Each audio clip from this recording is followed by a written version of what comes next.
আপনার? আমার নাম ইসমাইল মিয়া। এটা এই জায়গাটা কোন জায়গা? এই জায়গাটা ইন্দ্রনগর 8 নম্বর ওয়ার্ড। তো আপনি অসময়ে ঘর ভাঙতেছেন?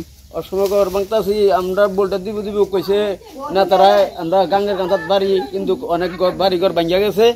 এখন আমারটাও ভাঙ্গার পথে এদিন আন্দোলন করছি, আমরা আরো হ্যারাসমেন্ট করে নাকি এই করে থানার লোকে, কিন্তু আমরা কোনো সরকার থেকে কোনো ইয়া পাইছি না।